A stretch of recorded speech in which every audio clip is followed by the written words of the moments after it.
നമസ്തേ. ഇന്ന് നമ്മോടൊപ്പം അതിഥിയായി എത്തിയിട്ടുള്ളത് വിശ്വ ഹിന്ദു പരിഷത്തിൻ്റെ സംസ്ഥാന വർക്കിംഗ് പ്രസിഡന്റ് വി.ആർ. രാജശേഖരൻ സാറാണ്. സാർ, ഇവിടെ ഭരണഘടന ലംഘിക്കപ്പെട്ടിരിക്കുന്നു എന്നും സ്വാർത്ഥ രാഷ്ട്രീയ നേട്ടങ്ങൾക്കുള്ള പ്രീണനമാണ് ഇപ്പോൾ നടക്കുന്നതെന്നും കേന്ദ്ര സംസ്ഥാന സർക്കാരുകൾ എന്തോ മഹാപാതകം ചെയ്തിരിക്കുന്നു എന്നുമുള്ള ആക്രോശമാണല്ലോ ഇരിങ്ങാലക്കുട അതിരൂപത നടത്തിയിരിക്കുന്നത്. അതിനാൽ ദുരൂഹമായ നിഷ്ക്രിയത്വം ഉപേക്ഷിച്ച് ബജ്രംഗ് ദളിനെ നിരോധിക്കണമെന്നും രൂപത ആവശ്യപ്പെടുന്നു. ഇത്തരം ആവശ്യങ്ങൾ ഉന്നയിക്കുമ്പോൾ എന്താണ് വിശ്വ ഹിന്ദു പരിഷത്തിന് പറയാനുള്ളത്? എന്താണ് രൂപതയ്ക്കുള്ള മറുപടി?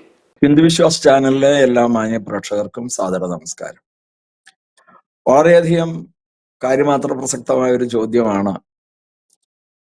വാസ്തവത്തില് ഭരണഘടനയെ ദുരുപയോഗം ചെയ്യുന്നത് ഇവിടുത്തെ മതന്യൂനപക്ഷങ്ങളാണ്. ഭരണഘടനാ ശില്പികള് ഭരണഘടന തയ്യാറാക്കുമ്പോൾ പോലും അതില് ചില സ്വാധീനങ്ങൾ ഉണ്ടായിട്ടുണ്ട് എന്ന് വേണം കരുതുവാൻ. കാരണം ഹിന്ദു സമൂഹത്തെയും സനാതനധർമ്മത്തെയും പാർശ്വവൽക്കരിക്കുകയും മതന്യൂനപക്ഷങ്ങൾക്ക് പ്രത്യേകമായ ചില അവകാശ അനുഭവങ്ങള് നീട്ടിക്കൊടുക്കുകയും ചെയ്യുന്ന ചില സാഹചര്യങ്ങൾ അതിൽ ഉണ്ടായിട്ടുണ്ട്. പ്രത്യേകിച്ച് മതപഠനത്തെ സംബന്ധിച്ചും ഒക്കെ അതാണല്ലോ അനുച്ഛേദം 30, 30A, 25 ഇങ്ങനെ തുടങ്ങിയ ചില അനുച്ഛേദങ്ങളൊക്കെ തന്നെയും ഭരണഘടനയിൽ. അതിനെ സംബന്ധിച്ച് വളരെ വിശദാംശങ്ങളിലേക്കൊന്നും കടക്കുന്നില്ല. അപ്പൊ ഇവരെ സംബന്ധിച്ചിടത്തോളം ഉണ്ടല്ലോ ഈ മതന്യൂനപക്ഷങ്ങൾ, ഞാൻ ഈ തരുണത്തില് മാന്യ പ്രേക്ഷകരുമായിട്ട് പങ്കുവയ്ക്കാൻ ആഗ്രഹിക്കുന്ന ഒരു സന്ദർഭമുണ്ട്. ശ്രീമാൻ A.K. ആന്റണി കേരളത്തിന്റെ മുഖ്യമന്ത്രി ആയിരിക്കുന്ന സമയത്ത് സഹികെട്ട് അദ്ദേഹം തിരുവനന്തപുരം വിമാനത്താവളത്തിൽ വന്ന് ഇറങ്ങിയ സമയത്ത് അന്നത്തെ പത്രപ്രവർത്തകരുമായിട്ട് ചില വിഷയങ്ങൾ സംസാരിക്കുന്ന സമയത്ത് അദ്ദേഹം അറിഞ്ഞോ അറിയാതെയോ വ്യക്തമാക്കിയ ഒരു സംഗതിയുണ്ട്. കേരളത്തിലെ മതന്യൂനപക്ഷങ്ങള് സംഘടിതരാണ് എന്ന കാരണത്താല് സമ്മർദ്ദ തന്ത്രങ്ങളിലൂടെ രാഷ്ട്രീയ പ്രസ്ഥാനങ്ങളെയും ഭരണവർഗത്തെയും തങ്ങളുടെ വരുതിയിലാക്കി അനർഹമായ ഒരുപാട് കാര്യങ്ങള് നേടിയെടുക്കുന്നുണ്ട്. അങ്ങനെ നേടിയെടുത്തു കഴിയുമ്പോഴും തൃപ്തരാവുന്നില്ല. വീണ്ടും അവരുടെ സമ്മർദ്ദ തന്ത്രം വർദ്ധിക്കുകയാണ് ചെയ്യുന്നത്. ഇത് ശരിയല്ല, ഇതിനോട് യോജിക്കാൻ കഴിയുകയില്ല. ഇതിനെതിരെ ഭൂരിപക്ഷം വരുന്ന സമൂഹം സംഘടിതരായി രംഗത്ത് വരുന്ന സമയത്ത് ഇതിനെ നിയന്ത്രിക്കാൻ കഴിയാത്ത ഒരു സാഹചര്യം ഉണ്ടാവാൻ സാധ്യതയില്ലേ എന്നിങ്ങനെ അദ്ദേഹം തന്റെ മനോഗതം വ്യക്തമാക്കിയ ഒരു സന്ദർഭം ഉണ്ടായിരുന്നു. അപ്പൊ ഒരു രാഷ്ട്രീയ നേതാവ്, ബഹുമാന്യനായ A.K. ആന്റണിയെ പോലെയുള്ള ഒരു വ്യക്തി ഇങ്ങനെ പറയുന്ന സമയത്ത് നമ്മൾ ആലോചിച്ച് നോക്കണം. ഇവിടുത്തെ വിദ്യാഭ്യാസ മേഖലയെ മുഴുവൻ ഈ അടുത്ത കാലത്താണ് ഇവർ ഇത്രത്തോളം ചൂഷണം ചെയ്ത് സർക്കാരുകളെ സമ്മർദ്ദ തന്ത്രത്തിലാക്കി മതന്യൂനപക്ഷങ്ങളുടെ സംവരണം പ്രത്യേകമായിട്ട് വിദ്യാഭ്യാസ സ്ഥാപനങ്ങളിൽ 100% അതാത് കമ്മ്യൂണിറ്റിക്ക്, ന്യൂനപക്ഷ സമുദായത്തിന് വേണ്ടി മാത്രം പട്ടികജാതിക്കാരനെയോ പട്ടിക വർഗക്കാരനെ പോലും അവിടെ പരിഗണിച്ചിട്ടില്ല. ദാരിദ്ര്യത്തെയോ അല്ലെ പട്ടിണിയോ ഒന്നും അവിടെ പരിഗണിച്ചിട്ടില്ല എന്ന് വേണം നമുക്ക് അനുഭവത്തിൽ നിന്നും വിലയിരുത്താനായിട്ട്. എന്നിട്ട് ഇന്ന് നമ്മൾ എന്താ കാണാൻ സാധിക്കുന്നത്? ഞാൻ സോഷ്യൽ മീഡിയയില് ഒരു ചർച്ച കേൾക്കുകയുണ്ടായി. അതില് ഒരു പാതിരി ഇരുന്ന് കൽപ്പിക്കുകയാണ്. എന്താ പറയുന്നറിയോ? അതായത് ഞങ്ങള് ഇവിടുത്തെ പാതിരിമാരും ഉപദേശിമാരും അല്ലെങ്കിൽ മതന്യൂനപക്ഷങ്ങള്, വിശേഷിച്ച് ക്രൈസ്തവ സമൂഹം മിഷണറി പ്രവർത്തനങ്ങളോടൊപ്പം തന്നെ ഇവിടെ വിദ്യാഭ്യാസ സ്ഥാപനങ്ങൾ വെച്ചില്ലായിരുന്നെങ്കിൽ ഇവിടുത്തെ ഹിന്ദുക്കളും ഒക്കെ അക്ഷര വിദ്യാഭ്യാസം ഇല്ലാതെ കഴിയുമായിരുന്നു. ഇന്ന് ഈ ചാനൽ ചർച്ചയിലൊക്കെ ഹിന്ദുക്കൾ പങ്കെടുക്കുന്നുണ്ട് എങ്കിൽ അതിന് കാരണക്കാര് ഞങ്ങള് സുവിശേഷക്കാരാണ്. ഞങ്ങൾ സ്ഥാപിച്ച വിദ്യാഭ്യാസ സ്ഥാപനങ്ങളിൽ വിദ്യാഭ്യാസം ചെയ്തത് കൊണ്ടാണ് നിങ്ങൾ ഇങ്ങനെ പ്രതികരിക്കാനായിട്ട് തയ്യാറാവുന്നത് എന്നാണ് വ്യക്തമാക്കുന്നത്. എത്ര ബാലിശമായ ഒരു സംഭവമാണ്. ഈ തരുണത്തില് എൻ്റെ ഒരു സുഹൃത്ത് ക്രൈസ്തവ വിഭാഗത്തിൽപ്പെട്ട ആളാണ്. അദ്ദേഹം ഒരിക്കലെ യാത്രാവേളയിൽ പറയുകയുണ്ടായി, ഞാൻ അദ്ദേഹത്തോട് പല കാര്യങ്ങളും സംസാരിച്ച സമയത്ത് ഇങ്ങനെ അദ്ദേഹം വ്യക്തമാക്കിയ ഒരു സംഭവം. അതിന്റെ കൃത്യമായ രേഖകളോ കാര്യങ്ങളോ കൂടുതൽ പഠിക്കേണ്ടിയിരിക്കുന്നു. അദ്ദേഹം പറഞ്ഞ ഇതാണ്, എന്റെ പൂർവികര് പറഞ്ഞുള്ള അറിവ് എന്താണെന്നറിയാമോ? വാസ്തവത്തില് ഹൈന്ദവ സഹോദരങ്ങള് നമ്മളോട് ചോദിച്ചാൽ യേശു ക്രിസ്തുവിന്റെ 10 വയസ്സ് മുതൽ 20 വയസ്സ് വരെ അദ്ദേഹത്തിന്റെ ജീവിതം എവിടെയായിരുന്നു, അദ്ദേഹത്തിന്റെ വിദ്യാഭ്യാസം എവിടെയായിരുന്നു എന്ന് ചോദിച്ചാൽ നമ്മൾ ഉത്തരം മുട്ടിപ്പോകും, നമ്മൾ അപമാനിതരാവും. കാരണം അദ്ദേഹം നളന്ദ, വിശ്വവിഖ്യാതമായ നളന്ദ സർവകലാശാലയിലായിരുന്നു 10 വയസ്സ് മുതൽ തന്റെ അന്നത്തെ വിദ്യാഭ്യാസം മുഴുവനും പൂർത്തിയാക്കിയത്. ആ സമയത്താണ് അദ്ദേഹം ഘടയോഗം തുടങ്ങിയ കാര്യങ്ങളൊക്കെ തന്നെ പഠിച്ചതെന്നും അതിൽ നിന്നുമാണ് ഒരു വ്യക്തി തന്റെ ഹൃദയത്തിന്റെ പ്രവർത്തനത്തെ പോലും നിയന്ത്രിക്കാൻ ആ ഘടയോഗികൾക്ക് കഴിയും. അങ്ങനെയാണ് അദ്ദേഹം ആ ഘടയോഗം സ്വീകരിച്ചുകൊണ്ട് അതിലൂടെ മരണപ്പെട്ടതുപോലെ കിടക്കുകയും തന്റെ ശിഷ്യന്മാരോട് പറഞ്ഞു, നിങ്ങള് എന്നെ അതിന്റെ ഞാൻ വിശദീകരിക്കുന്നില്ല, കൊണ്ടുപോയിട്ട് പിന്നെ ഉയർത്തെഴുന്നേൽപ്പിന്റെ കണക്കും ഒക്കെ പറയുന്നത്.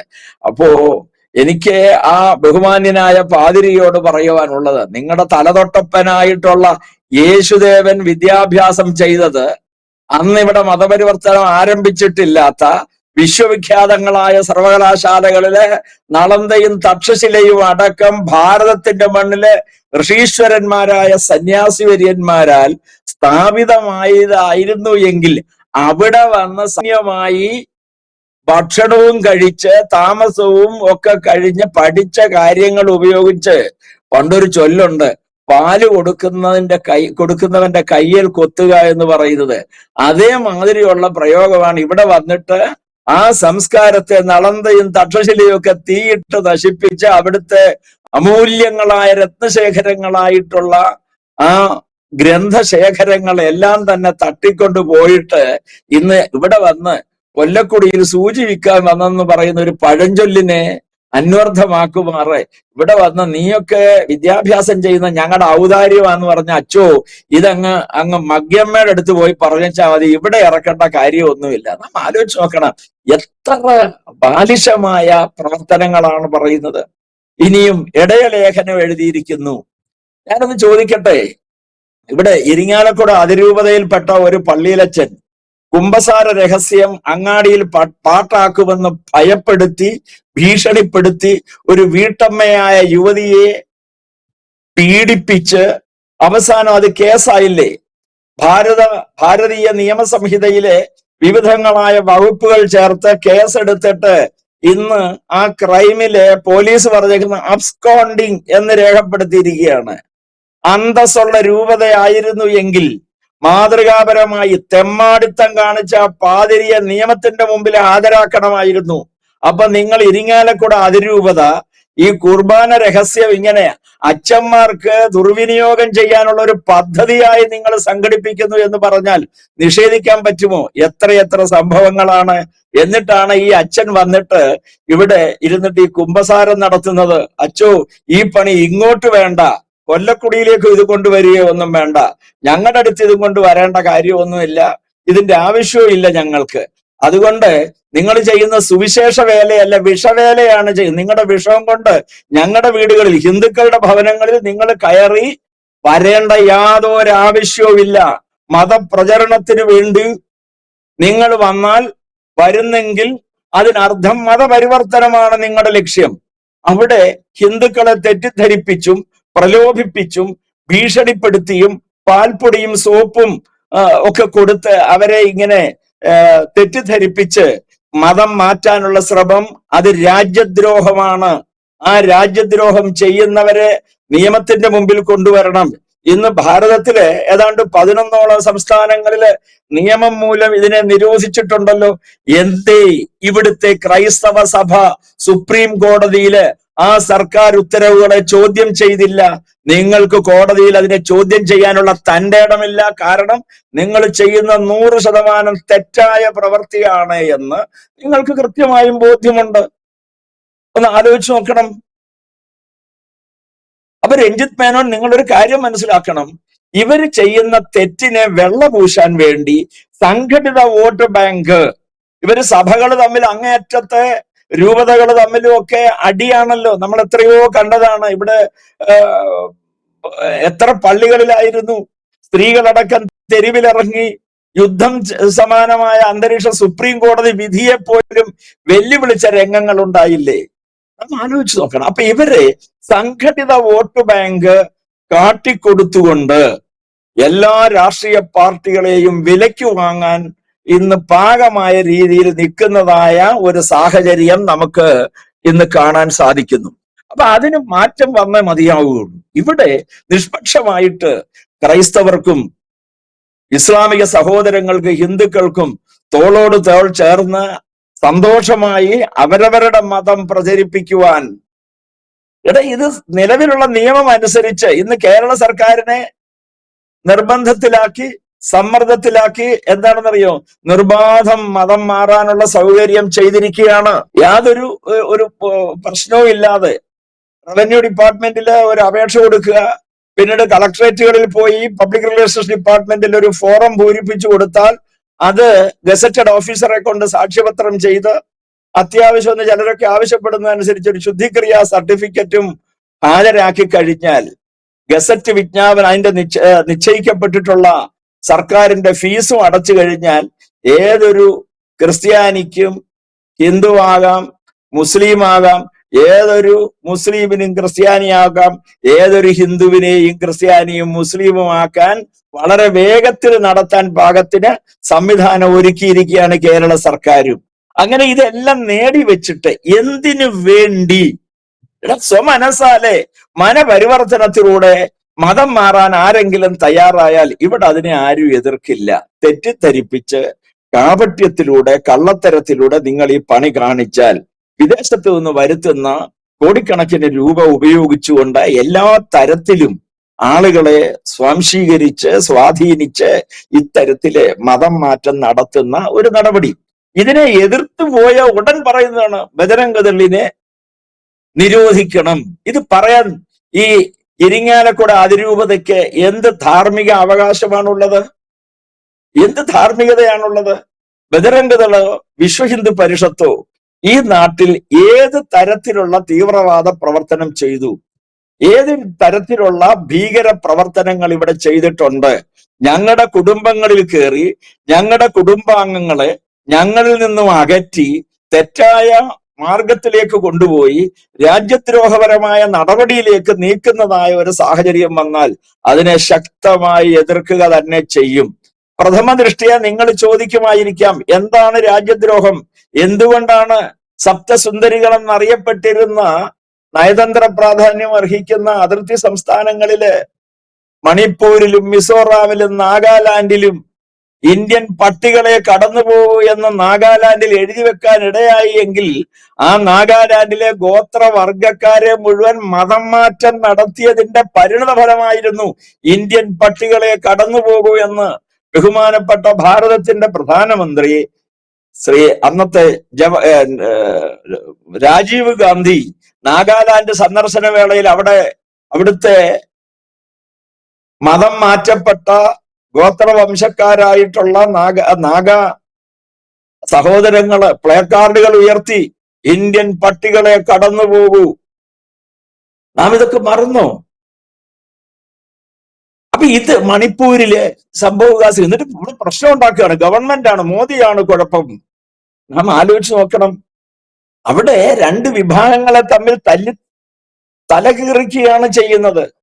അപ്പൊ ഇത്തരത്തില് മാന്യമായ ഒരു സാമൂഹിക സംവിധാനമാണ് വിശ്വ ഹിന്ദു പരിഷത്ത് ആഗ്രഹിക്കുന്നത്. അതുകൊണ്ട് ഇരിങ്ങാലക്കുട അതിരൂപതയുടെ ഈ ഭീഷണി വിശ്വ ഹിന്ദു പരിഷത്തിന് മേലെ വേണ്ട, ബജരംഗദളിന് മേലെ വേണ്ട. ബജരംഗദൾ വിശ്വ ഹിന്ദു പരിഷത്തിന്റെ യുവശക്തിയാണ്. അതിന് നേരെ ഭീഷണിയും വെല്ലുവിളിയും ഒന്നും വേണ്ട. നിങ്ങളൊരു ഇടയലേഖനം ഇറക്കിയത് കൊണ്ട് വെല്ലുവിളിക്കുകയാണ്. നിങ്ങൾക്ക് തന്റെ ഇടമുണ്ടോ ബജരംഗദളിനെ ആരെക്കൊണ്ടെങ്കിലും നിരോധിപ്പിക്കുവാൻ? ഒരു ശക്തിയും കഴിയില്ല. കാരണം നിയമാനുസൃതമായി രജിസ്റ്റർ ചെയ്ത് പ്രവർത്തിക്കുന്ന സംവിധാനമാണ്. അതിന്റെ ബോധചിഹ്നങ്ങൾ എല്ലാം തന്നെ വിശ്വ ഹിന്ദു പരിഷത്തിന്റെ അടക്കം ബജരംഗദളിന്റെ അടക്കം ഭാരത സർക്കാരിന്റെ രജിസ്ട്രേഷനോടുകൂടി പ്രവർത്തിക്കുന്ന സംഘടനയാകുന്നു. അങ്ങനെയുള്ള ഒരു സംഘടനയെ ഈ ഇരിങ്ങാലക്കുട അതിരൂപത വിചാരിച്ചാൽ നിരോധിക്കാൻ പറ്റുമെന്ന് കരുതുന്നുവെങ്കിൽ നിങ്ങൾ മൂഢസ്വർഗത്തിലാണ് അച്ചോ, നിങ്ങൾ മൂഢസ്വർഗത്തിലാണ്. നിങ്ങൾ ഈ പരിപാടികൾ, നിങ്ങള് സോഷ്യൽ മീഡിയയിൽ ഓരോ കമന്റ് വിട്ടുകൊണ്ട് നിങ്ങളുടെ കുഞ്ഞാടുകളെ കൊണ്ട് ഇങ്ങനെ ഒരുപാട് ലൈക്കുകളുടെ എണ്ണം വർദ്ധിപ്പിച്ച് അതേപോലെ ഷെയറുകളുടെ എണ്ണമൊക്കെ വർദ്ധിപ്പിച്ച് ഇതൊരു വലിയ നേട്ടമാക്കി കൊണ്ടുവരാമെന്ന് നിങ്ങൾ ഒരിക്കലും കരുതരുത്. നിങ്ങൾ ഒരിക്കലും കരുതരുത്. വയനാട്ടില് മാസങ്ങൾക്ക് മുമ്പ് നടന്ന സംഭവമാണ്. അതിപ്പോ നമ്മുടെ മാധ്യമങ്ങള് അതിപ്പോ എടുത്ത് അലക്കി വെച്ച് ഇപ്പൊ പോലീസ് കേസെടുക്കുകയാണ്. മാസങ്ങൾക്ക് മുമ്പ് നടന്നു. അത് പോലീസ് ഇടപെട്ട് ഇരു കൂട്ടരെയും വിളിച്ചു വരുത്തി സംസാരിച്ച് പരിഹരിച്ച വിഷയമാണ്. ഇത് വന്നപ്പോ ബജരംഗദളിനെ പൂട്ടിയേക്കാന്ന് വെച്ചാൽ ഇതിനെയൊക്കെ ഞങ്ങള് നിയമപരമായി നേരിടും. അതുകൊണ്ട് ഇരിങ്ങാലക്കുട അതിരൂപത ഹിന്ദു സമൂഹത്തോട് മാപ്പ് പറയണം. വിശ്വ ഹിന്ദു പരിഷത്തിനോടും ബജരംഗദളിനോടും മാപ്പിരക്കാൻ തയ്യാറാവണം. കാരണം തെറ്റായ വാർത്ത പ്രചരിപ്പിച്ചതിന്, തെറ്റായ ആവശ്യം ഉന്നയിച്ചതിന് ഇല്ലാത്ത പക്ഷം നിയമ നടപടികൾ നേരിടാൻ ഇരിങ്ങാലക്കുട അതിരൂപത തയ്യാറാവണം. അച്ചോ, ഞാൻ നേരത്തെ സൂചിപ്പിച്ചതുമാതിരി നിങ്ങളുടെ ആ കുഞ്ഞാടിനെ നിയമത്തിന്റെ ദൃഷ്ടി പോലീസിന് കൈമാറ, അയാളെ അന്വേഷണം നടക്കട്ടെ. ആ വേട്ടക്കാരനോടൊപ്പം നിൽക്കാതെ വാസ്തവത്തിലെ ക്രൈസ്തവ സഹോദരിമാരോടുള്ള അവർ അപേക്ഷ, നിങ്ങൾ ഈ കാളക്കൂറ്റന്മാരെ പോലെയുള്ള ഈ മൂരിക്കുട്ടന്മാരായ അച്ഛന്മാരുടെ മുമ്പാകെ പോയി നിങ്ങൾ ഇത്തരം നടപടികളെ ഒരിക്കലല്ല പല പ്രാവശ്യം നിങ്ങൾ കേട്ടറിവുള്ളതിന്റെ അടിസ്ഥാനത്തിലെങ്കിൽ ഇനി ഈ പരിപാടിക്ക് പോകരുത് എന്നാണ് പറയാനുള്ളത്. എന്തിന് നിങ്ങൾ പോയി സ്വന്തം ജീവിതം നശിപ്പിക്കുന്നു? അപ്പൊ അതുകൊണ്ട് ഇത്തരത്തിലുള്ള ആ കേസ് പോലീസ് പറഞ്ഞേക്കുന്ന അയാളെ കാണാനില്ല എന്നാണ്, അല്ലെ? വേടനെ കാണാനില്ല, ഈ അച്ഛനെ കാണാനില്ല. അങ്ങനെ കേരള പോലീസിന് താല്പര്യമുള്ള പ്രതികളെയൊക്കെ കുറ്റവാളികളൊക്കെ കാണാനില്ലാത്ത ഒരു സാഹചര്യത്തിലാണ് നമ്മൾ ഇന്ന് ജീവിക്കുന്നതെന്ന് മനസ്സിലാക്കണം. അതുകൊണ്ട് വളരെ സ്നേഹത്തോടുകൂടി പറയുകയാണ്, ഇത്തരത്തിലുള്ള ഹിന്ദു നേതാക്കന്മാരെ ശശികലയെ വിഷകല എന്നൊക്കെ ഒന്ന് വിളിച്ചു കഴിഞ്ഞുകൊണ്ട് ഞങ്ങൾ ഈ പരിപാടി നിർത്തുമെന്ന് അച്ചോ നിങ്ങൾ ആരും കരുതണ്ട. ഇത്ര ഇക്കാലം അത്രയും നിങ്ങൾ ഇവിടെ വന്ന് നിങ്ങളോട് ചോദിക്കട്ടെ, ശബരിമല ക്ഷേത്രം തീ വെച്ചത് ആരാണ്? ഇവിടുത്തെ ക്രൈസ്തവ വിഭാഗങ്ങളാണ്. നിലയ്ക്കൽ മഹാദേവനെ തകർത്ത്, പള്ളിയറക്കാവ് ദേവിയെ തകർത്ത്, നാഗരാജാവിന്റെയും നാഗേക്ഷയുടെയും വിഗ്രഹങ്ങൾ തകർത്ത് അവിടെ കുരിശു മുളപ്പിച്ചത് ആരാണ്? ഇവിടുത്തെ ക്രൈസ്തവ സഭകളല്ലേ? എന്നിട്ട് സർക്കാരിന്റെ സമ്മർദ്ദ തന്ത്രം ഉപയോഗിച്ചുകൊണ്ട് 25 ഹെക്ടർ ഭൂമി ആങ്ങമൂഴിയിൽ വെച്ച് ആങ്ങമൂഴി പള്ളി നിങ്ങൾ പണിഞ്ഞുവെങ്കിൽ ആ പള്ളി കൊണ്ടുള്ള പ്രയോജനം എന്താണ്? ശബരിമല പൂങ്കാവനത്തെ തകർക്കുക എന്ന ലക്ഷ്യമായിരുന്നില്ലേ നിങ്ങളുടെ മനസ്സിലുണ്ടായിരുന്നത്? നിങ്ങളുടെ പദ്ധതി അതായിരുന്നില്ലേ? അതിനുവേണ്ടിയുള്ള ആസൂത്രണമായ സമ്മർദ്ദ തന്ത്രം ഉപയോഗിച്ചുകൊണ്ടല്ലേ നിങ്ങൾ ഇക്കാര്യങ്ങളെല്ലാം തന്നെ ചെയ്തത്? അപ്പോ ഇവിടെ അതേപോലെ തന്നെ ആയിരുന്നില്ലേ പാലുകാച്ചുമലയിലെ വിഗ്രഹങ്ങൾ വലിച്ചെറിഞ്ഞത്? അതുപോലെ ആയിരുന്നില്ലേ അഗസ്ത്യ മഹാമുനിയുടെ വിഗ്രഹങ്ങൾ വലിച്ചെറിഞ്ഞിട്ട് സെന്റ് അഗസ്റ്റിനെ പ്രതിഷ്ഠിക്കാൻ തയ്യാറായത്? ഇങ്ങനെ എത്ര സംഭവങ്ങൾ എണ്ണിയാൽ ഒടുങ്ങാത്ത വിധം പറയുന്നു. നിങ്ങളുടെ ഇടയിൽ സംഭവിക്കുന്ന അതീവ ഗുരുതരമായ കുറ്റകൃത്യങ്ങളെ മറച്ചു വെക്കാനും നിങ്ങൾ വെള്ളപൂശാനും നിങ്ങളാണ് ഇവിടെ വിദ്യാഭ്യാസം കൊണ്ട്. നിങ്ങളുടെ ഔദാര്യം ഇവിടെ ആവശ്യമില്ല. നിങ്ങൾ ആതുരാലയങ്ങൾ നടത്തുന്നുവെങ്കിൽ നിങ്ങളുടെ സഭാംഗങ്ങൾക്ക് വേണ്ടിയാണ്. നിങ്ങൾ അനാഥാലയങ്ങൾ നടത്തുന്നുവെങ്കിൽ ഇവിടുത്തെ നിങ്ങളുടെ ആളുകൾക്ക് വേണ്ടിയാണ്. നിങ്ങളുടെ ഇടയിലുണ്ടാകുന്ന അനാഥ ബാല്യങ്ങൾക്ക് വേണ്ടിയാണ് നിങ്ങളത് സൃഷ്ടിക്കുന്നത്. ഹൈന്ദവ സമൂഹം അഥവാ അങ്ങനെ നിരാലംബരായ, നിരാശ്രയരായ, നിർധനരായ ഹൈന്ദവ സമൂഹം ഉണ്ടെങ്കിൽ അവരെ സംരക്ഷിക്കാൻ വിശ്വ ഹിന്ദു പരിഷത്ത് പ്രതിജ്ഞാബദ്ധമാണ്. വിശ്വ ഹിന്ദു പരിഷത്ത് ഇന്ന് ഇത്തരത്തില് അനാഥാലയങ്ങളും അതേപോലെ തന്നെ അനാഥാലയങ്ങൾ എന്ന് പറയുന്നില്ല, ബാലികാശ്രമങ്ങൾ എന്നാണ് പറയുന്നത്. വയോജന കേന്ദ്രങ്ങൾ പ്രവർത്തിപ്പിക്കുന്നുണ്ട്, തൊഴിൽ പരിശീലന കേന്ദ്രങ്ങൾ കൊടുക്കുന്നുണ്ട്. അച്ചോ, അത് കാണിച്ചുകൊണ്ട് പണപ്പിരിവ് നടത്താൻ വിദേശത്ത് ഞങ്ങൾ തെണ്ടാൻ പോവാറില്ല. നിങ്ങൾ ഇത് കാണിച്ചുകൊണ്ട് ഇവരെ കണ്ണടച്ചിരുത്തി പണം എടുത്തുകൊണ്ട് പണം ഉണ്ടാക്കാനുള്ള ഉപാധിയാണ് എങ്കിൽ ഇവിടെ അങ്ങനെയുള്ള പരിപാടികൾ ഒന്നും തന്നെ ചെയ്യുന്നില്ല. അപ്പൊ അത്തരത്തില് നിങ്ങൾ കുറച്ചുകൂടി സംയമനം പാലിച്ചുകൊണ്ട് ഈ നാട്ടില് എന്തുകൊണ്ട് രണ്ട് കന്യാസ്ത്രീകളെ അറസ്റ്റ് ചെയ്തെങ്കിൽ നിയമത്തിന്റെ വഴിക്ക് പോവട്ടെ എന്ന് കേരളത്തിലെ സഭകള് എന്തുകൊണ്ട് ഒരു ആശ്വാസം പ്രകടിപ്പിച്ചില്ല? ശരി, വരട്ടെ എന്ന് കാണാൻ. ഇവിടെ ഏതെല്ലാം തരത്തിലുള്ള ബുദ്ധിമുട്ടുകൾ ഈ ഹിന്ദു സമൂഹത്തിന് നേരെ വന്നു? ഏതിന്റെയും പിന്നാലെ പരക്കം പായോ? സമ്മർദ്ദ തന്ത്രം ഇറക്കിയോ? തെരുവിലിറങ്ങി പൊതുജനങ്ങൾക്ക് ബുദ്ധിമുട്ടുണ്ടാവുന്ന തരത്തിലുള്ള എന്തെങ്കിലും സമരാഭാസങ്ങള് പ്രകടിപ്പിക്കുവാൻ ഇവിടെ തയ്യാറായോ? യാതൊന്നുമായില്ല. നിയമത്തെ അംഗീകരിച്ചുകൊണ്ട് അനുസരിച്ചുകൊണ്ട് അടികൊള്ളാനും വെടിയേക്കാനും തയ്യാറായിട്ട് മാത്രമാണ് ഇവിടുത്തെ ഹിന്ദു നിലകൊണ്ടിട്ടുള്ളത്. അതിന് നേതൃത്വം കൊടുത്ത പ്രസ്ഥാനമാണ് ബജരംഗദളും അതേപോലെ തന്നെ വിശ്വ ഹിന്ദു പരിഷത്തും. അത്തരം സംഘപ്രസ്ഥാനങ്ങളെ അപമാനിച്ചുകൊണ്ട് എന്തെങ്കിലും ഒന്ന് തുടങ്ങുമ്പോൾ തന്നെ ഉടൻ തന്നെ സംഘപരിവാരങ്ങളെ അടച്ചാക്ഷേപിക്കുമ്പോൾ ഒരേ നാവാണ് ഇവർക്ക്.